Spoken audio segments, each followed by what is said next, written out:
BST के साथ का पहला लेक्चर और शायद मेरे साथ का तो आखिरी लेक्चर है, क्योंकि फिर तो मैं कंटिन्यू नहीं करूँगा। Evolution and fundamental of business. अब बीएसटी बिजनेस स्टडीज के ऊपर है, तो भाई बिजनेस के ही ऊपर जो है यहाँ पे सारी बातें होने वाली है। बेसिकली कोई भी बिजनेस को करने के लिए बहुत ज़्यादा मैनेजमेंट का जरूरत है, प्लानिंग करना पड़ता है चीज़ों को, लोगों को हायर करना पड़ता है, सब कुछ मैनेज करना पड़ता है। और बिजनेस के अलग अलग टाइप्स होते हैं, फिर कंपनी है या पार्टनरशिप है तो लॉज होते हैं जो हमें फॉलो करने पड़ते हैं। मतलब एक अच्छा टॉपिक है ये, तो उसी को समझने के लिए हमारे पास ये सब्जेक्ट है। अब देखो ये तो खैर 19 हमारे टॉपिक है, चलो फटाफट। बेसिकली कॉमर्स जो हम लोगों ने फील्ड लिया है, तो कॉमर्स क्या है? कॉमर्स में बेसिकली हर एक एक्टिविटी आती है जो कि सेल, ट्रांसफर या exchange of goods and service से रिलेटेड है। कोई चीज़ बेच रहे हैं, कोई चीज़ को एक जगह से दूसरे तक ट्रांसफर कर रहे हैं, या फिर गुड्स और सर्विस एक्सचेंज कर रहे हैं। कॉमर्स के अंदर जो है ये सारी की सारी बातें जो है आ जाती है। बेसिकली ये एक लिंक है प्रोड्यूसर और कंज्यूमर के बीच में, कि प्रोड्यूसर गुड बना रहे हैं, कंज्यूमर गुड कंज्यूम कर रहे हैं। और कॉमर्स जो है it is about the proper distribution of the goods made by the producers, कि जो प्रोड्यूसर्स गुड्स बना रहे हैं उसको प्रॉपर्ली डिस्ट्रीब्यूट करना है जिस तरीके से कंज्यूमर को इजीली को मिल सके। तो कॉमर्स इसी के ऊपर है। अब कॉमर्स की ग्रोथ जो है, the growth of commerce in any economy depends on it's physical environment. आजू बाजू में क्या सराउंडिंग्स है उस हिसाब से जो है किसी भी कॉमर्स की ग्रोथ डिटरमाइन होती है। जैसे इंडिया जो है हिमालय से प्रोटेक्टेड है नॉर्थ में, सी से सराउंडेड है साउथ में, तो यानी कि उसके ट्रेड रिलेशन जो है बहुत इन्फ्लुएंस हुए। अब तुम लोगों ने हिस्ट्री में पढ़ा है सिल्क रूट के बारे में। बेसिकली ईस्ट और वेस्ट में पहले के समय में एक नेटवर्क था ट्रेड रूट का जिसको हम बोलते हैं सिल्क रूट। इंडिया जो है इस रूट को यूज करती थी जिससे नेबरिंग कंट्री के साथ साथ कमर्शियल और पॉलिटिकल कांटेक्ट जो है बढ़ा सके। और सिल्क रूट इसलिए नाम दिया क्योंकि इस पाथ से क्या होता था, सिल्क बहुत ज्यादा सिल्क का बहुत ज्यादा ट्रेड हुआ करता था, इसीलिए।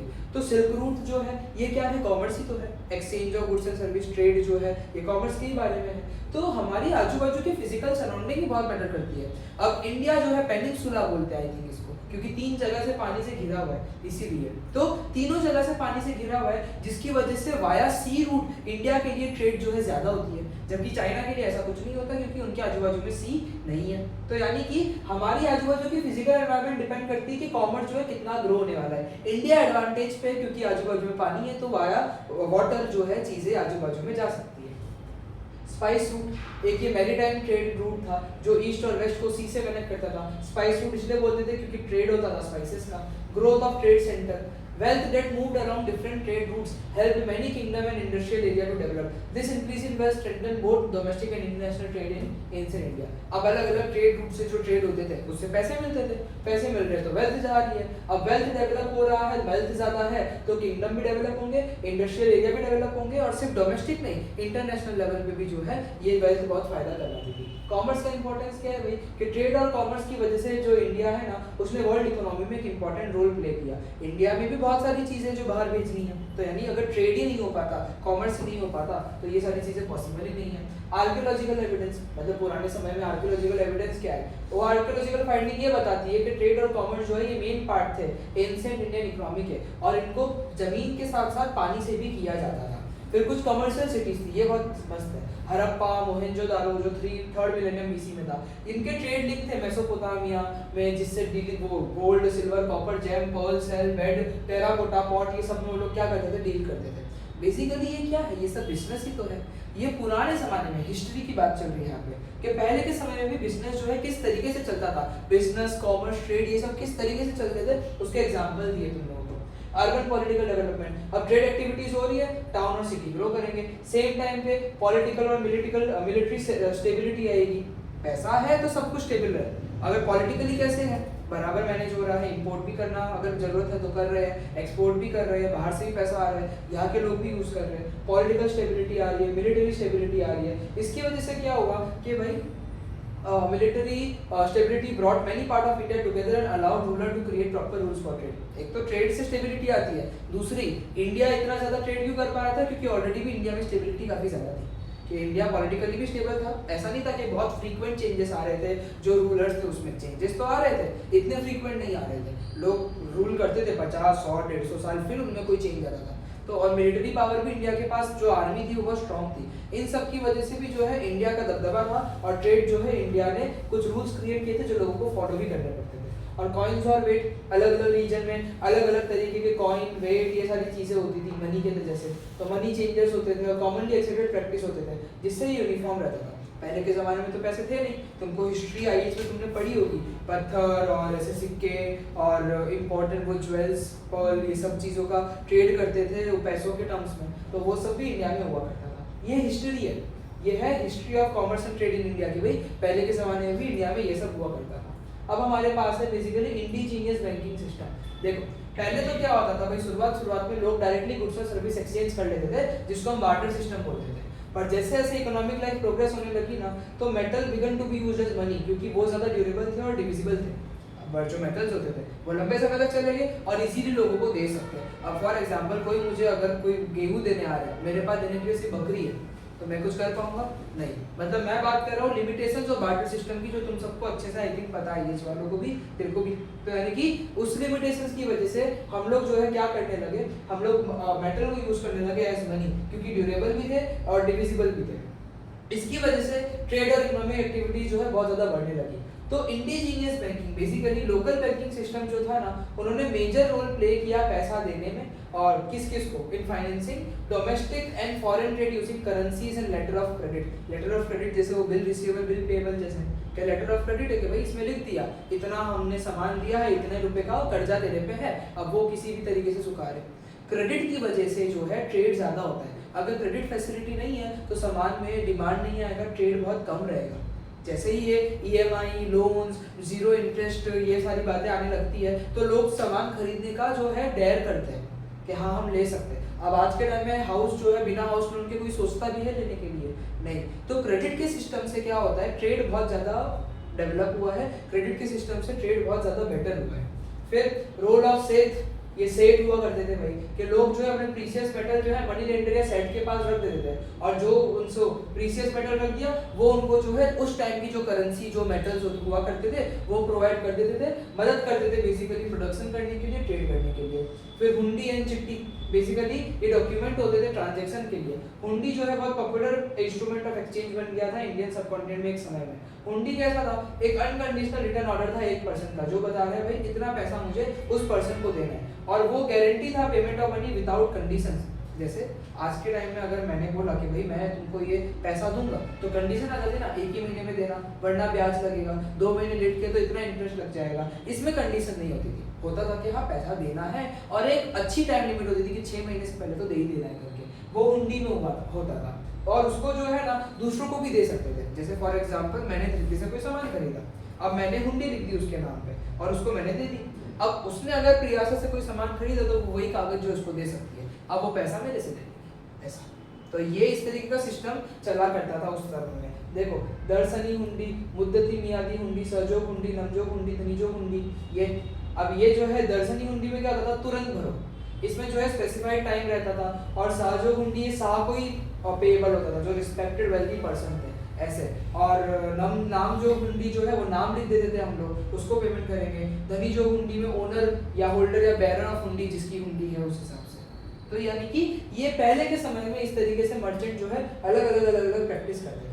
तो पहले के टाइम में लोग जो थे क्या क्या इकोनॉमिक एक्टिविटीज करते थे, agriculture, animal husbandry, cottage industry, जिससे वो लोग गुड्स बनाते थे। और जो स्किल्ड आर्टिजन होते थे वो वर्कशॉप, कारखाने में काम करते थे, जिससे रॉ मटेरियल को वो फिनिश प्रोडक्ट में कन्वर्ट करते थे। और ये जो है जो ट्रेडिंग का स्किल है, ये सारे जो रॉ मटेरियल को फिनिश गुड करने का स्किल है, ये फैमिली बाय फैमिली जो है ये अप्रेंटिस सिस्टम से आगे चलता रहेगा कि मेरा बच्चा जो है वो मेरे धंधे में आके बैठ जाएगा, इसको बोलते हैं अप्रेंटिस सिस्टम। यानी इस तरीके से चलता रहता था। बेसिकली ये चैप्टर जो है ना हिस्ट्री वाला साउंड ज़्यादा कर रहा है तुम लोगों को, कि बताना चाह रहा है कि ये जो बिजनेस है ये अभी का टर्म नहीं है, ये पहले से चलता आ रहा है, बस पहले होता अलग तरीके से था, अब हम अलग तरीके से करते हैं। स्पीड ठीक है कि कम करूँ थोड़ी? ठीक है, थोड़ा बोरिंग लग रहा है? ठीक है भाई। Rise of intermediaries. अब इंटरमीडियरी बहुत जोरदार बनता था।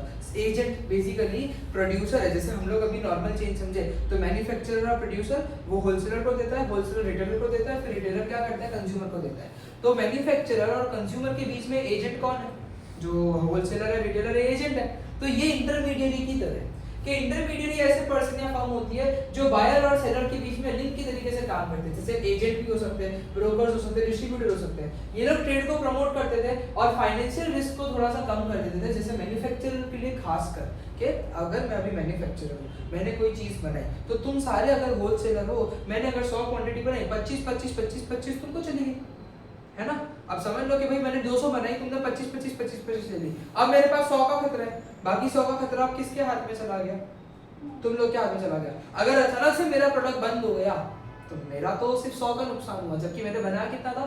200, और 25 तुम्हारा नुकसान होगा। तो एजेंट के आने से मैन्युफैक्चरर के लिए खासकर रिस्क कम हो जाता था, क्योंकि उसका सामान तो बढ़ जा रहा है एजेंट्स में।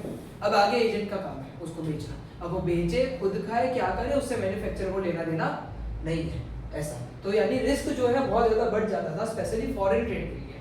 अब ये देखो, जगत सेठ और बैंकिंग होता था मुगल पीरियड के वक्त, ईस्ट इंडिया कंपनी एरा के वक्त। जो रिच फैमिली होती थी उसको जगत सेठ बोलते थे, और वो जो रिच फैमिली थी वो बैंकर, ट्रस्टी, मनी लेंडर की तरह काम करती थी, और वो लोग जो है पैसा देते थे ट्रेड के लिए खासकर, और credit loans. Most foreign trade जो है ना वो लोन से ही सपोर्ट होते थे। लंबे लंबे सी के जर्नी जो थे ना उसमें इंटरेस्ट रेट ज्यादा था, क्योंकि वो रिस्कियर थे। समझ रहे हो? अगर कोई चीज मेरे ही पास है और वो किसी और देश को मंगानी है, और only possible route is sea route, मैं बोलूंगा ये चाहिए, इंटरेस्ट ज्यादा लगेगा, क्योंकि कितना रिस्क में सामान जा रहा है, तू तो आधा ही पैसा मुझे एडवांस में देगा, बाकी का नुकसान मेरा। तो यानी इंटरेस्ट रेट क्या होते थे? ज्यादा होते थे तब, क्योंकि बहुत रिस्कियर होते थे सी ट्रेड, और इजी अवेलेबिलिटी ऑफ क्रेडिट, इसकी वजह से बिजनेस ग्रो करते थे, और मैन्युफैक्चरर, ट्रेडर, मर्चेंट जो है अपना काम बढ़ा सकते थे, क्योंकि क्रेडिट फैसिलिटी अवेलेबल थी। फिर favourable balance of trade, India जो है हमेशा favourable balance of trade experience करता था। What do mean by favourable balance of trade? जब आप एक्सपोर्ट ज्यादा करते हो और आपका इंपोर्ट कंपैरेटिवली कम है ना, तो ये आपके लिए फेवरेबल बैलेंस है ट्रेड का। और अगर आपको इंपोर्ट ज्यादा करना पड़ रहा है और आपका एक्सपोर्ट कम है ना, तो ये अनफेवरेबल बैलेंस होता है। तो फेवरेबल बैलेंस क्या होता है ट्रेड का? कि जब मैं सामान ज्यादा बेच रहा हूँ और खरीद कम रहा हूँ, जब एक्सपोर्ट करूंगा तो कमाऊंगा अच्छा सा, इंपोर्ट करूंगा तो खर्चा हो रहा है। तो इंडिया जो है वो हमेशा से फेवरेबल कंडीशन में था ट्रेड के, क्योंकि इंडिया हमेशा एक्सपोर्ट जो है ज्यादा किया है, और इंडिया जो है इंपोर्ट जो है हमेशा कम किया, बहुत बड़े मार्जिन से। मतलब ऐसा नहीं कि बस एक्सपोर्ट ज्यादा है या इंपोर्ट कम है, बहुत बड़े मार्जिन से इंडिया एक्सपोर्ट ज्यादा करता था। तो इसकी वजह से भाई हमारे local bank, indigenous banking system, मतलब लोकल बैंकिंग सिस्टम को एक्स्ट्रा कैपिटल मिलता था, और वो उस पैसे को मैन्युफैक्चरर, ट्रेडर, मर्चेंट को देते थे कि भाई आपका बिजनेस एक्सपेंड करो और डेवलपमेंट करो, और बैंक भी धीरे धीरे डेवलप हुई। पहले तो ऐसे ही लोकल बैंक थे, बाद में कमर्शियल बैंक, इंडस्ट्रियल बैंक बने, जिससे फाइनेंस वो लोग देते थे ट्रेड के लिए, बिजनेस के लिए। एग्रीकल्चरल बैंक बने, जिससे short term, long term loan मिलता था फार्मर्स को, और एक्टिविटीज सब कर पाते थे। तो इंडिया में बिजनेस बहुत अच्छा चला, क्योंकि सबसे मेन तो इंडिया में रिसोर्सेज क्या थे? बस सही थे। वो बोलते हैं ना इंडिया सोने की मुर्गी थी, याद है? बोलते हैं कि नहीं बोलते? चिड़िया, हाँ मुर्गी को इंडिया सोने की चिड़िया थी, क्योंकि बाहर वाले लोग आके सारा मजा ले गए, इतना सारा इंडिया में सामान था, सब फॉरेन वाले ले गए। पर एक जमाने में उतना सब लेने के बावजूद इंडिया बहुत आगे था, क्योंकि रिसोर्सेज इंडिया में बहुत अच्छे थे। ट्रांसपोर्ट, पुराने समय में गुड्स को लैंड और वाटर से लेकर जाते थे, और ये दोनों जो मोड थे ये बहुत क्रूशियल थे। कैसे? अब जैसे रोड है तो इनलैंड ट्रेड के लिए, मतलब अंदर अंदर में नहीं अगर ट्रेड करना है तो उसके लिए रोड बहुत अच्छे थे। जैसे नदर्न रूट है, बंगाल से लेकर टैक्सीला तक जाता था, सदर्न रूट ईस्ट से वेस्ट तक जाता था, रोड्स भी वाइड थे, सेफ थे, जिससे अच्छे से जा पा रहा था। फिर मैरीटाइम ट्रेड होता था कि आप सी को यूज कर रहे हो, सी में से आप ट्रांसपोर्ट कर रहे हो गुड्स को शिप्स वगैरह की मदद से। पहले पोर्ट हुआ करते थे, पोरबंदर है, बंदर ऐसे बोलते थे, क्या बोलते हैं तुम गुजराती में पता होगा ना, पोर्ट को क्या बोलते हैं? पोरबंदर ऐसे कुछ, पोर्ट तो सिटी है, हाँ नहीं कुछ उधर भी पोर्ट है फिर कोई, तो पोर्ट समझते हो ना तुम लोग, जहाँ से भाई जहाज निकल जाते हैं। तो एंशिएंट पोर्ट जैसे म्यूजुरीज हुआ, कैलिकट हुआ, ये बहुत फेमस थे इंटरनेशनल ट्रेड के लिए। पेपर, डायमंड, पर्ल, कॉटन, ये सारी चीजें वो लोग एक्सपोर्ट करते थे, और बाहर से फ्रैंकिनसेंस जो एक एसेंशियल ऑयल है, फिर मेरे लिए उन लोगों के नाम है, fragrant resin used in perfume, medicine, ये सब हम इंपोर्ट भी करते थे। Pulicat on the Coromandel coast was a major port exporting textile to Southeast Asia. Pulicat नाम का पोर्ट है कोरोमेंडल कोस्ट पे, तो वो जो है टेक्सटाइल एक्सपोर्ट करता था साउथ ईस्ट एशिया में। और high value item like paper, जिसको ब्लैक गोल्ड बोला जाता था, इसकी वजह से बहुत राइवलरी भी होती थी एम्पायर के बीच में। तो मतलब बहुत झगड़े भी होते थे कि भाई इसके एम्पायर में पेपर ज्यादा है, इस पे कब्जा कर ले तो मेरा हो जाएगा, ऐसा। यानी उसकी वजह से भी बहुत लड़ाई होती थी। यूरोपियन एक्सप्लोरर जैसे कोलंबस, वास्को द गामा, ये इंडिया में आए थे स्पाइस ट्रेड रूट ढूंढते ढूंढते। याद है ना, वास्को द गामा पॉइंट भी है, वो गलती से डिस्कवर हुआ था, तो ये लोग गलती से इंडिया में आ गए थे और सब चीज ढूंढते ढूंढते। फिर आगे ट्रेडिंग कम्युनिटीज, अलग अलग कंट्री के अलग अलग पार्ट में अलग अलग कम्युनिटी डोमिनेट करती थी। जैसे अब सूरत कैसा है, साड़ी में एकदम अच्छा है, वैसे ही साड़ी और डायमंड में अच्छा है, टेक्सटाइल में अच्छा है, वैसे ही कोई जगह कोई और चीज में अच्छी है। तो अलग अलग रीजन जो है ना वो अलग अलग ट्रेडिंग में डोमिनेट करती थी। पंजाबी और मुल्तानी जो थे वो नदर्न रीजन में बिजनेस हैंडल करते थे, जबकि भट्ट जो है वो ट्रेड हैंडल करते थे गुजरात और राजस्थान में। वेस्टर्न इंडिया में इन ग्रुप को महाजन कहते थे और छत कहते थे। ये बहुत इंपॉर्टेंट ट्रेडर थे साउथ से। और अर्बन सेंटर जैसे अहमदाबाद है तो महाजन कम्युनिटी जो है वो बहुत ज्यादा जो है अहमदाबाद में थे और बहुत ज्यादा ट्रेड करते थे और उनको नगर सेठ बोलते थे। और दूसरे अर्बन ग्रुप में प्रोफेशनल क्लास आते थे, जैसे हकीम आया, वेद आया, वकील आया, पंडित और मुल्ला आए जो टीचर्स बोलते हैं, मुल्ला मतलब टीचर्स है उधर, पेंटर्स है, म्यूजिशियन है, कैलीग्राफर्स है। तो ये सारे लोग भी बहुत ज्यादा अवेलेबल थे जो कि डिफरेंट गुड्स और सर्विस जो है बहुत अच्छे से प्रोड्यूस कर रहे थे। फिर ये देखो मर्चेंट कॉर्पोरेशंस। अब मर्चेंट कम्युनिटीज जो है ना वो लोग गिल्ड बनाते थे। गिल्ड समझते हो ना, ग्रुप जैसा बनाते हैं, क्लैन जैसा बनाते हैं।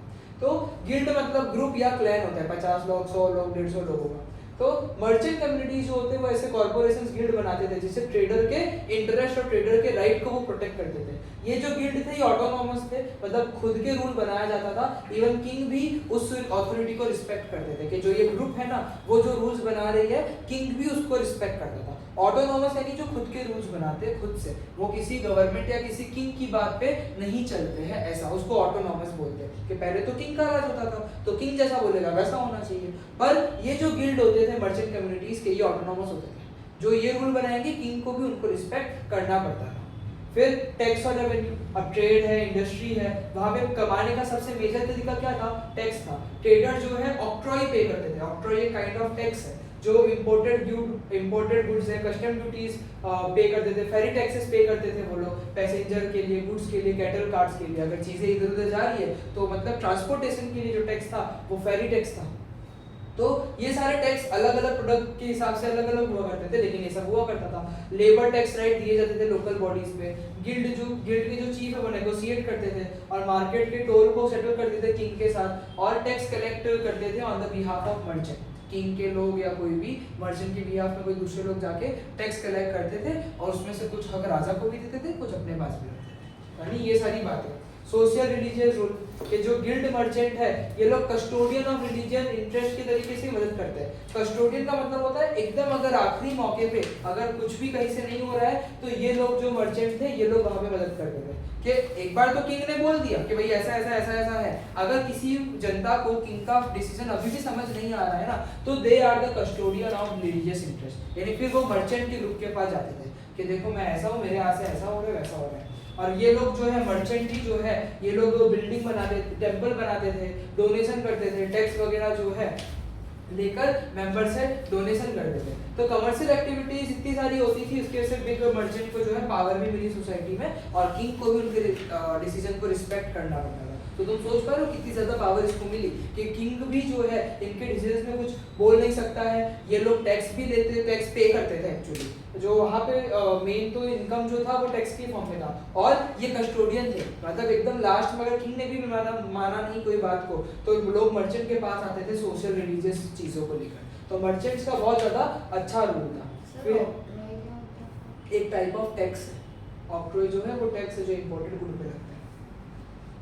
Major trade center. अब पुराने समय में बहुत सारे टाउन, बहुत सारे पोर्ट टाउन, बहुत सारे manufacturing center, mercantile hub, sacred towns, pilgrimage center, ये सारे हुआ करते थे जिससे भाई प्रॉस्पेरिटी ऑफ मर्चेंट देखा जा रहा था, प्रोफेशनल कम्युनिटी देखा जा रहा था। कुछ हमें दिया पाटलिपुत्र, आज के टाइम में पटना बोलते हैं हम लोग इसको। तो ये सिर्फ कमर्शियल टाउन नहीं था पर एक्सपोर्ट होता था यहाँ पे स्टोन्स का। फिर पेशावर, यहाँ पे वूल का एक्सपोर्ट होता था, हॉर्सेस इंपोर्ट होते थे। और इंडिया, चाइना, रोम के बीच में बहुत इंपॉर्टेंट ट्रेड यहाँ से ही होते थे in the first century AD. फिर तकसीला, टैक्सीला भी बोल सकते हो पर ऐसे तकसीला बोलते हैं। तो तकसीला जो है ये भी लैंड रूट था between India and central Asia, कि इंडिया से सेंट्रल एशिया जाना है तो तकसीला होके जाना पड़ता था। और यहाँ पे फाइनेंशियल कमर्शियल बैंक बहुत ज्यादा हुआ करते थे और बुद्धिस्ट सेंटर ऑफ लर्निंग यहाँ पे ज्यादा था। तकसीला यूनिवर्सिटी भी जो है आज की डेट में भी तुम लोगों ने सुना होगा, तो वो भी वहां से ही बनी थी। फिर इंद्रप्रस्थ जो है वो मेजर कमर्शियल जंक्शन था ट्रेड रूट के लिए, मतलब कि एक सेंटर था कि अब इंद्रप्रस्थ आ गए ना, अब हर जगह जाने के रास्ते खुले। इंद्रप्रस्थ से साउथ भी जा सकते हैं रास्ता है,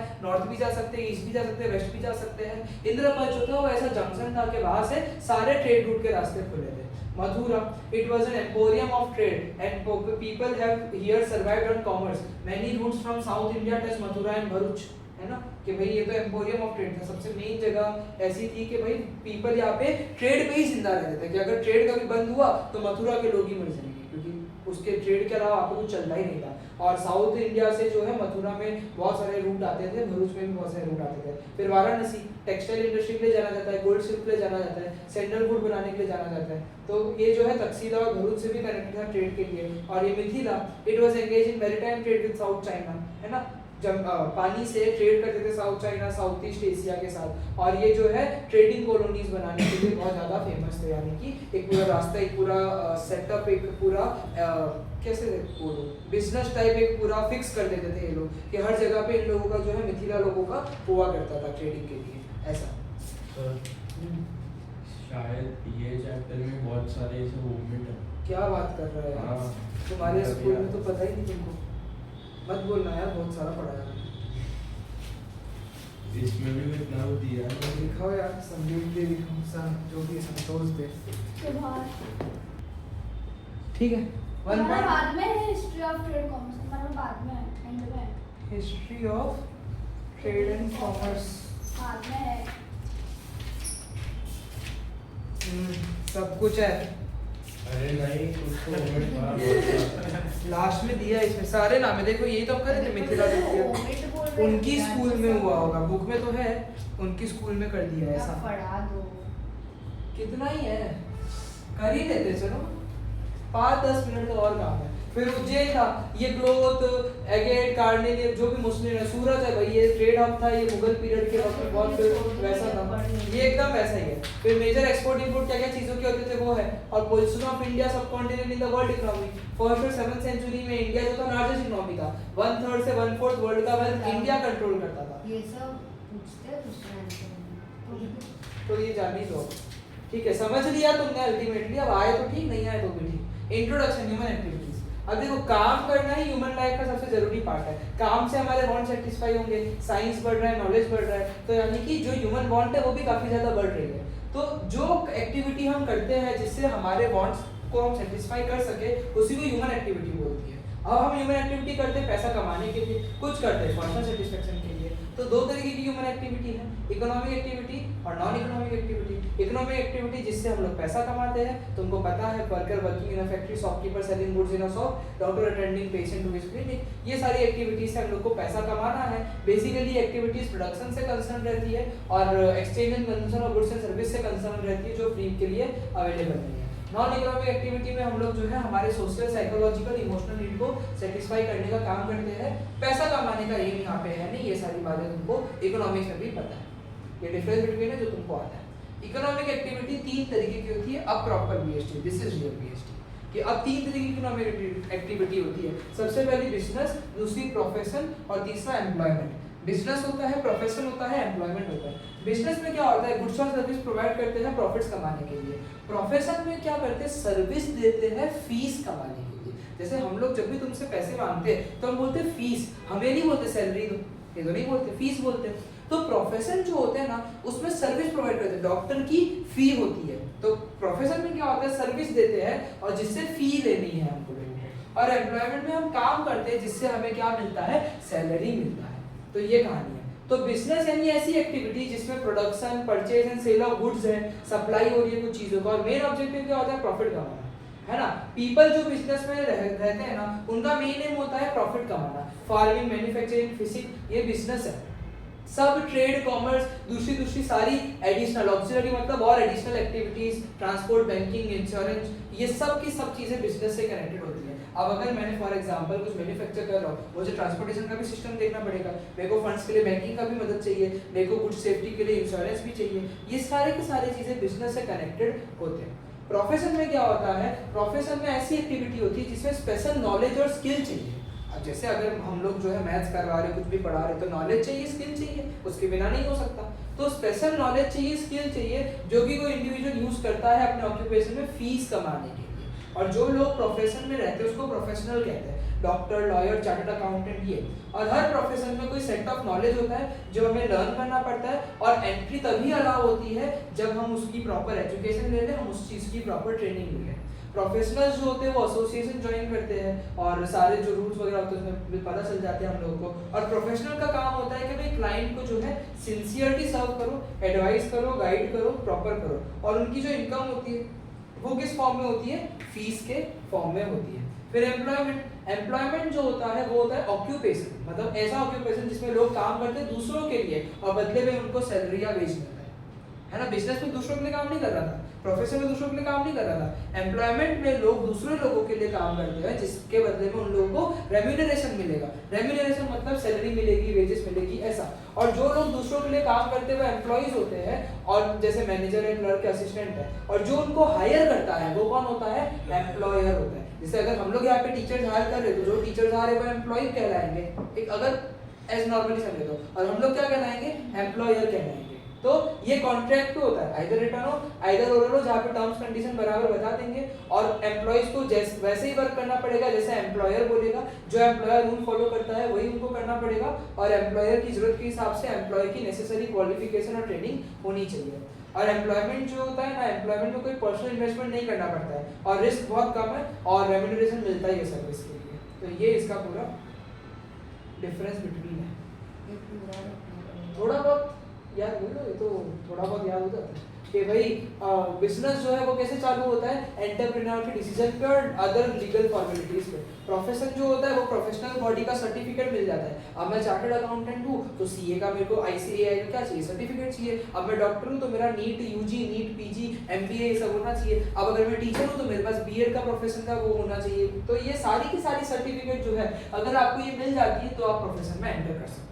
पर एम्प्लॉयमेंट में ऐसा कुछ नहीं होता है। एम्प्लॉयमेंट में बेसिकली अपॉइंटमेंट लेटर मिल गया या सीधे से एग्रीमेंट करके सर्विस में एंटर कर लो, कोई तकलीफ नहीं है। फिर बिजनेस जो होता है उसमें गुड्स और सर्विस लोगों को दी जाती है। प्रोफेशन में हम लोग क्या करते हैं? सर्विस देते हैं मेनली, और पर्सनलाइज एक्सपर्ट सर्विस होती है जिसमें नॉलेज बहुत ज़्यादा चाहिए होती है। और एम्प्लॉयमेंट में क्या होता है भाई? कॉन्ट्रैक्ट के हिसाब से रूल के जैसा रूल है वैसा। बिजनेस के लिए कोई क्वालिफिकेशन की जरूरत नहीं है, यहाँ पे एक्सपर्टीज चाहिए और यहाँ पे भी क्वालिफिकेशन चाहिए जैसा एम्प्लॉयर चाहता हो वैसा। यहाँ पे प्रॉफिट मिलेगा, फीस मिलेगी, यहाँ पे सैलरी मिलेगा। यहाँ पे अच्छा खासा कैपिटल इन्वेस्टमेंट करना पड़ता है, यहाँ पे कैपिटल इन्वेस्टमेंट इतना ज्यादा नहीं है और यहाँ पे तो बिल्कुल भी नहीं है। सबसे ज्यादा रिस्क बिजनेस में होता है। फिर एक मॉडरेट रिस्क प्रोफेशन में आता है। एम्प्लॉय को कोई भी रिस्क नहीं मिलता, उसका तो सैलरी फिक्स, उसको रेगुलर पैसा मिलता रहेगा।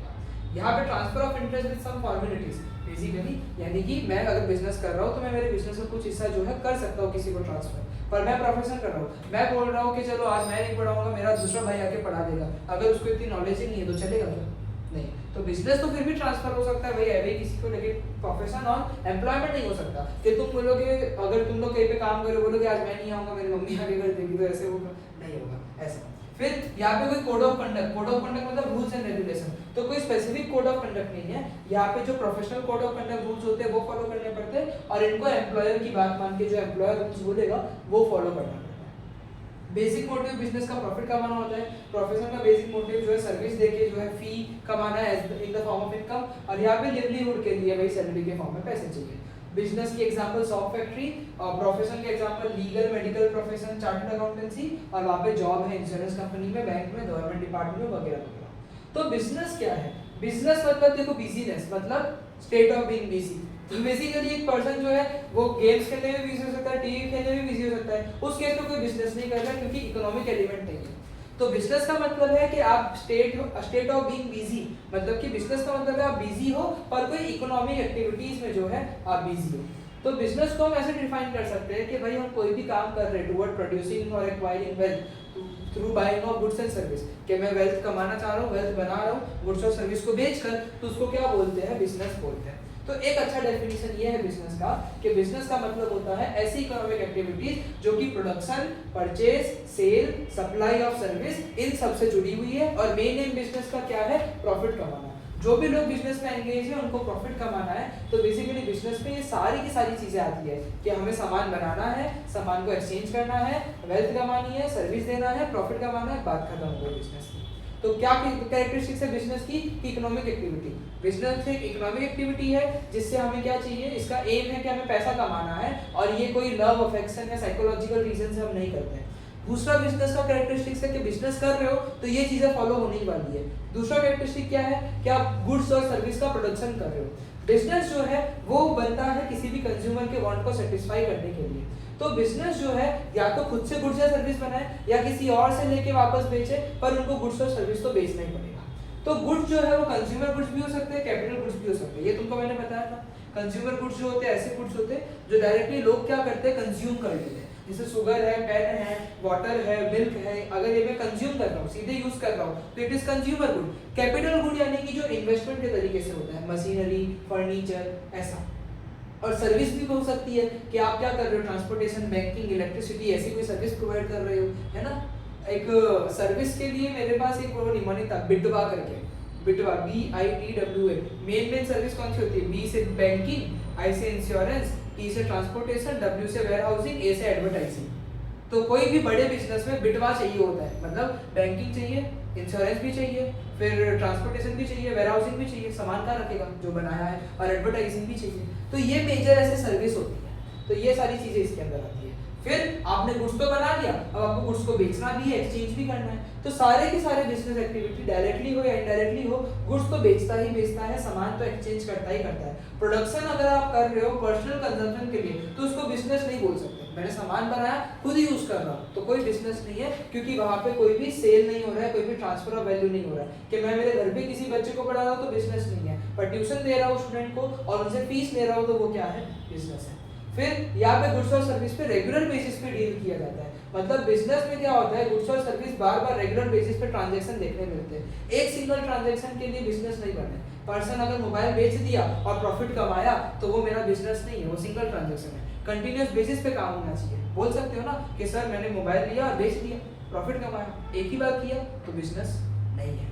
तो बिजनेस में रेगुलर नेचर का होना चाहिए, मतलब कंटिन्यूअसली ट्रांजैक्शन जो है वो होते रहने चाहिए। और सबसे मेन एम है प्रॉफिट अर्निंग, कि सबसे मेन एम बिजनेस का अर्न करना होता है कि भाई आपको प्रॉफिट कमाना है। कोई भी बिजनेस प्रॉफिट के बिना तो चल ही नहीं सकता है। अगर मेरा जितना कॉस्ट लग रहा है उससे कम मैं बेच रहा हूँ तो नुकसान में हूँ, या तो मैं अगर चैरिटी की तरीके से फ्री ऑफ कॉस्ट कर रहा हूँ तो मैं बहुत लंबे समय तक कंटिन्यू नहीं कर पाऊंगा। इसीलिए बिजनेसमैन जो है वो पूरे एफर्ट लगाते हैं कि मैक्सिमम प्रॉफिट जो है वो हम लोग जनरेट कर सकें। और अनसर्टेनिटी ऑफ रिटर्न, बिजनेस में प्रॉफिट तो कमाना है, लेकिन अनसर्टेनिटी ऑफ रिटर्न तो होता है कि भाई बिजनेस ने पैसा लगाया है तो उसको उसके ऊपर रिटर्न मिलेगा कि नहीं मिलेगा, क्योंकि फिक्स तो है नहीं प्रॉफिट होने वाला है या नहीं होने वाला है। और इतने सारे बिजनेस रिस्क होते हैं जो हम आगे जाके पढ़ेंगे, तो हमें पता ही नहीं है कि यानी कि हम लोग कमाएंगे या नहीं कमाएंगे। तो बिजनेस तो चालू करते हैं, लेकिन रिटर्न की अनसर्टेनिटी होती है। जरूरी नहीं है कि सबने बिजनेस चालू किया तो उनको आपस में रिटर्न में पैसा मिलेगा। ऐसा भी हो सकता है कि लॉस हो, भले ही बहुत सारे एफर्ट लगा दो बिजनेस में।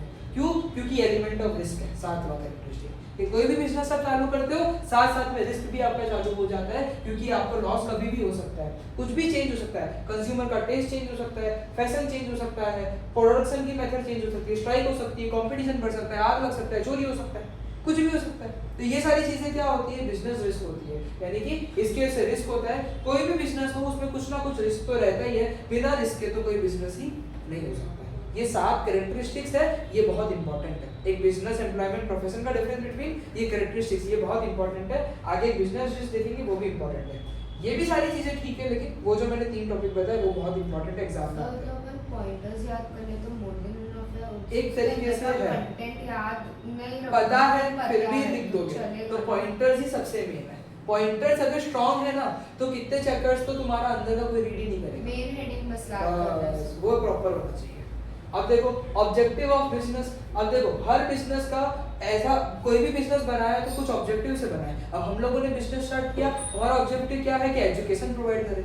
तो कोई भी बिजनेस जो है वो ऑब्जेक्टिव से ही आता है। ऑब्जेक्टिव का ये मतलब होता है कि भाई बिजनेस आप कर रहे हो तो क्यों कर रहे हो। अब अगर ऑब्जेक्टिव क्लियर है तो मैं कोई भी डिसीजन ले सकता हूँ, कोई भी पर्टिकुलर डायरेक्शन में काम कर सकता हूँ, मुझे किस डायरेक्शन में कितने एफर्ट लगाने हैं वो मैं कर सकता हूँ। तो ऑब्जेक्टिव फिजिबल भी होना चाहिए। फिजिबल मतलब प्रैक्टिकल होना चाहिए, ऐवे कुछ भी नहीं होना चाहिए। अब अगर मैं साइंस मैथ पढ़ रहा हूँ, मेरा साइंस मैथ अच्छा है, मैंने कॉलेज का साइंस मैथ पढ़ाना चालू कर दिया, पढ़ा पाऊंगा मैं? नहीं। क्यों? फिजिबल ही नहीं। मैथ साइंस अच्छा है लेकिन कॉलेज लेवल तक कितना जल्दी नहीं पहुंच सकते। तो ये फिजिबल होना चाहिए, प्रैक्टिकल होना चाहिए और स्पेसिफिक टर्म्स में एक्सप्रेस होना चाहिए और उसमें लिमिट होनी चाहिए अचीवमेंट के लिए। जैसे हम लोगों की लिमिट क्या कर दी हमने, 12th स्टैंडर्ड इनफ, उससे आगे नहीं। तो फिजिबल होना चाहिए, लिमिट होनी चाहिए आपके जो ऑब्जेक्टिव है उसमें भी। जैसे मोबाइल कंपनी का ऑब्जेक्टिव है कि मोबाइल यूजर बढ़ाने 2 साल में 10% करना है ना। आप बोलोगे 100% डबल कर दूं एक दिन के अंदर, तो हो सकता है नहीं। तो फीजिबल होना चाहिए और टाइम लिमिट के हिसाब से होना चाहिए कि भाई 2 साल के अंदर 10% तो बढ़ाना ही बढ़ाना है। हमारे जो बिजनेस ऑब्जेक्टिव है 2 तरीके के होते हैं, एक तो इकोनॉमिक या ऑर्गेनाइजेशनल ऑब्जेक्टिव। इकोनॉमिक मतलब पैसा कमाना है, ऑर्गेनाइजेशनल भी वही है कि ऑर्गेनाइजेशन क्या चाहती है, पैसा कमाना। तो ऐसे ऑब्जेक्टिव होते हैं। दूसरे सोशल ऑब्जेक्टिव्स भी होते हैं। इकोनॉमिक ऑब्जेक्टिव्स या ऑर्गेनाइजेशनल ऑब्जेक्टिव्स का मतलब होता है आपको प्रॉफिट कमाना है और हर एक काम जो आप कर रहे हो वो आप कर रहे हो प्रॉफिट कमाने के लिए, क्योंकि कोई भी बिजनेस बिना प्रॉफिट के तो चल ही नहीं सकता है। तो बिजनेस को प्रॉफिट चाहिए, सिर्फ एग्जिस्टेंस के लिए नहीं, प्रॉफिट होगा तब हम जाके एक्सपेंड कर पाएंगे और डाइवर्सिफाई कर पाएंगे। तो मेन जो है एक ऑब्जेक्टिव है प्रॉफिट अर्निंग, दूसरा है सर्वाइवल। हर एक बिजनेस जो है वो ध्यान रखता है कि भाई उसका बिजनेस जो है वो कंटिन्यू करे और फ्यूचर में भी उसका बिजनेस चलता रहे। और सर्वाइवल कब पॉसिबल है कि भाई हम लोग जो है पैसा कमा रहे हैं हमारे कॉस्ट से ज्यादा, कि मेरा खर्चा इतना हो रहा है तो मैं उससे ज्यादा ही रेवेन्यू कमा रहा हूँ, तभी सर्वाइवल पॉसिबल है, वरना सर्वाइवल पॉसिबल नहीं है क्योंकि लॉस तो चलेगा नहीं बिजनेस। तीसरा है ग्रोथ, कि भाई हम हर एक बिजनेसमैन चाहते हैं कि जो भी हमारा बिजनेस है वो लॉन्ग रन में जो है बढ़ते ही जाए, बढ़ते ही जाए, बढ़ते ही जाए। तो यानी कि लंबे समय तक चले, बढ़ते भी रहे, हम लोग सर्वाइव भी करते रहे। तो ग्रोथ बताता है कि भाई बेसिकली बिजनेस जो है कितना अच्छा है, कितनी अपॉर्चुनिटीज और दे सकता है। और ग्रोथ जो है वो सेल वॉल्यूम के टर्म्स में मेजर करते हैं, एम्प्लॉय के टर्म में मेजर करते हैं, मार्केट शेयर में, नंबर ऑफ ट्रक की उसमें मेजर करते हैं। और जैसे पीएनडी है तो ग्रोथ कैसे मेजर कर सकते हैं, नंबर ऑफ क्लास से मेजर कर सकते हैं। दूसरा, नंबर ऑफ एम्प्लॉय पीएनडी में हायर कितने, पहले 2-3 लोग काम करते थे, आज के दिन में 7-8 लोग काम करते हैं, तो ग्रोथ है। या फिर कितने बच्चे पढ़ रहे हैं, यानी कि नंबर ऑफ प्रोडक्ट नहीं बोल रहा हूँ तुम लोगों को, पर एक एग्जांपल मैं स्टडी करवाने की कोशिश कर रहा हूँ कि कितने बच्चे पढ़ रहे हैं, है ना, गुस्सा मत होना, प्रोडक्ट बोल रहे हैं उनको तो यानी कि कितने बच्चे पढ़ रहे हैं। तो इन सारी चीजों से जो है ग्रोथ मेजर हो सकती है। फिर आता है सोशल ऑब्जेक्टिव। अब पढ़ाना है, सिर्फ पढ़ाने के लिए पढ़ा दे तो मजा नहीं आएगा ना, कि पूरा चैप्टर है, एक एक पॉइंट को डिस्कस ही नहीं करूँ, बोल दूं भाई प्रॉफिट कमाना है, ध्यान रखना है, चैप्टर खत्म, चलेगा क्या? नहीं, मतलब क्वालिटी मेंटेन करनी है। तो सोशल ऑब्जेक्टिव में क्या होता है कि भाई हम लोग सोसाइटी के बेनिफिट के लिए हम लोग का एम होना चाहिए कि सिर्फ सामान देने के लिए, सर्विस देने के लिए, पढ़ाने के लिए नहीं, सप्लाई होना चाहिए क्वालिटी प्रोडक्ट का और फेयर प्राइस पे होना चाहिए ना। अगर अच्छी क्वालिटी है तो क्या मैं तुम्हारी महीने की फीस 1 लाख रुपए रख दूं क्या? पॉसिबल ही नहीं है। तो फेयर प्राइस पे क्वालिटी प्रोडक्ट देना ही सोशल ऑब्जेक्टिव सबसे मेन है कि सोसाइटी को क्या होना चाहिए, बेनिफिट होना चाहिए। आपका बिजनेस का ये भी काम होता है, क्यों? क्योंकि आप अगर सोसाइटी के रिसोर्सेज यूज कर रहे हो ना, बिजनेस चला रहा हूं मैंने रिसोर्सेज बनाए हैं नहीं, अगर आप सोसाइटी के रिसोर्सेज यूज कर रहे हो तो आपको बदले में बेनिफिट भी किसको देना चाहिए? सोसाइटी को ही देना चाहिए। तो सोशल ऑब्जेक्टिव जो है इसी बात का ध्यान रखता है कि हम लोग अगर उनके रिसोर्सेज यूज करते हैं तो सोसाइटी को भी जो है बदले में हमें चीजें देनी चाहिए। तो सबसे पहला है क्वालिटी बनाओ, फेयर प्राइस पे बनाओ। दूसरा है अनफेयर ट्रेड प्रैक्टिस मत करो, जैसे ब्लैक मार्केटिंग मत करो, होर्डिंग मत करो, एडल्टरेशन मत करो। होर्डिंग समझते हो? जैसे मुझे पता चला कि आगे जाके प्याज महंगे होने वाले हैं तो मैंने क्या कर लिया, 500-600 किलो प्याज लेके जमा रख दिया मेरे पास, अब जब महंगा होगा तब मैं बेचूंगा। क्या मतलब है? मैंने इतना सारा खरीद के होल्ड रख दिया, इसलिए तो भी महंगा हो सकता है ना। तो यानी कि होर्डिंग मत करो। एक ये एडल्टरेशन में श्योर नहीं हूँ क्या है, एक बार तुम लोग बाद में चेक कर लेना। तो ये जो है ये अनफेयर ट्रेड प्रैक्टिसेस है, यानी बिजनेस जो है वो ऐसा काम नहीं करना चाहिए जो anti social unfair trade practices में इंक्लूडेड हो। ऐसी प्रैक्टिसेस सिर्फ इलीगल नहीं होता है लेकिन बिजनेस कम्युनिटी की इमेज भी बहुत ज्यादा खराब हो जाती है। तो किसी को भी बिजनेस को अनडिजायरेबल एक्टिविटीज को अवॉइड ही करना चाहिए। तीसरा सोशल सबसे अच्छा काम होता है जनरेशन ऑफ एम्प्लॉयमेंट अपॉर्चुनिटीज। जैसे इंडिया एक कंट्री है, यहाँ पे लेबर फोर्स बहुत ज्यादा है, तो हम लोगों को मशीन्स का यूज कम करके लेबर्स को क्या करना चाहिए, ज्यादा रखना चाहिए। तो यानी कि एम्प्लॉयमेंट अपॉर्चुनिटीज आपको बनानी चाहिए कि बिजनेस है तो सफिशिएंट एम्प्लॉयमेंट बनाए और कोई डिस्क्रिमिनेशन नहीं करे कास्ट, रिलीजन, सेक्स में कि भाई जेंडर जो है वो मेल ही को रखूंगा, फीमेल को नहीं रखूंगा, फीमेल को रखेंगे, मेल को नहीं रखेंगे, ऐसा कुछ जो है नहीं होना चाहिए। इस कास्ट के लोग को रखूंगा, मुस्लिम को नहीं रखूंगा, ऐसा कुछ जो है नहीं होना चाहिए। विदाउट एनी डिस्क्रिमिनेशन सब कुछ करना चाहिए। और एनवायरनमेंट पर चले, पढ़ा रहा हूँ एसी चालू है, अभी 1 क्लास में पढ़ा रहा हूँ, 4 क्लास की एसी चालू है, सही बात है ये? नहीं। तो एनवायरनमेंट का भी प्रोटेक्शन जो है बिजनेस का ही काम है कि अगर आप बिजनेस कर रहे हो, फॉर एग्जांपल आप फैक्ट्री हो, मैन्युफैक्चरिंग यूनिट हो, तो वेस्ट डिस्पोजल बराबर पॉल्यूशन नहीं होना चाहिए। तो एनवायरनमेंट को भी प्रोटेक्ट करने का काम किसका है? बिजनेस का ही है कि हमें सारे रीजनेबल स्टेप्स लेने चाहिए जिससे मैं एनवायरनमेंट को प्रोटेक्ट करके रख सकूं, डिस्पोजल ऑफ एफ्लुएंट के लिए, स्मोक के लिए, वेस्ट के लिए, जिससे पॉल्यूशन ना। फिर कम्युनिटी सर्विस, बिजनेस ऑर्गेनाइजेशन को जो है कम्युनिटी सर्विस में एंगेज रहना चाहिए। जैसे स्कूल बना रहे, चैरिटेबल डिस्पेंसरी बना रहे, लोगों को मनी डोनेट कर रहे, रिलीजियस एक्टिविटीज के लिए कर रहे, सोशल एक्टिविटीज के लिए कर रहे हैं। तो आपको आपका ऑब्जेक्टिव तो फुलफिल करना ही है, लेकिन साथ ही साथ आपको आपकी रेपुटेशन भी क्या करनी चाहिए, बना के रखनी चाहिए। ये एक अच्छी बिजनेस की कैरेक्टरिस्टिक्स है और हमारा ऑब्जेक्टिव होना चाहिए। और एम्प्लॉइज का वेलफेयर, भाई कोई भी बिजनेस बिना एम्प्लॉय के तो सक्सीड हो ही नहीं सकता, है ना। अगर हम यहाँ पे भी मैं और प्रलय में तो बाकी अगर कोई नहीं होगा तो हम लोग शायद आज जिस स्टेज पे, इस स्टेज पे नहीं पहुंच पाते। मतलब कोई भी बिजनेस जो है वो बिजनेस के एम्प्लॉय के वेलफेयर के बिना जो है वो और ग्रो नहीं हो सकता। तो कोई भी बिजनेस सक्सेस नहीं हो सकता एम्प्लॉय के कंट्रीब्यूशन के बिना। तो बिजनेस को हमेशा ध्यान रखना चाहिए कि सबको फेयर वेज मिले, रीजनेबल वर्किंग हो। जैसे स्टैंडर्ड वर्किंग आवर्स जो है वो 8 to 9 आवर्स है, 15-15 घंटे काम करवाओगे तो वो अच्छी बात नहीं है। तो रीजनेबल वर्किंग टाइम हो, प्रॉपर लिविंग कंडीशन हो, मतलब अगर यहाँ पे है तो उनके लिए भी अरेंजमेंट करके रखे। ऐसा नहीं कि फॉर एग्जाम्पल मैं पहले जिस क्लास में वहाँ पे एसी लगाए बाकी एसी नहीं लगाए, तो ये सारी चीजें जो है नहीं होनी चाहिए कि प्रॉपर उनके लिए भी लिविंग कंडीशन हो वर्क के लिए। कोई एम्प्लॉय अगर कोई कारखाने में, फैक्ट्री में काम कर रहा है तो उनके लिए पानी की व्यवस्था हो, ठंडे हवा की व्यवस्था हो, कूलर लगाओ, कुछ पंखे अच्छे लगाओ। तो ये सारा जहाँ पे लोग काम कर रहे हैं उनका भी वेलफेयर के लिए हमें ध्यान रखना पड़ता है। ये तो हम लोगों ने 2 ऑब्जेक्टिव देखे, इकोनॉमिक ऑब्जेक्टिव्स है, सोशल ऑब्जेक्टिव्स। एक्चुअली बिजनेस के और भी मल्टीपल ऑब्जेक्टिव्स होते हैं अलग अलग जगह में।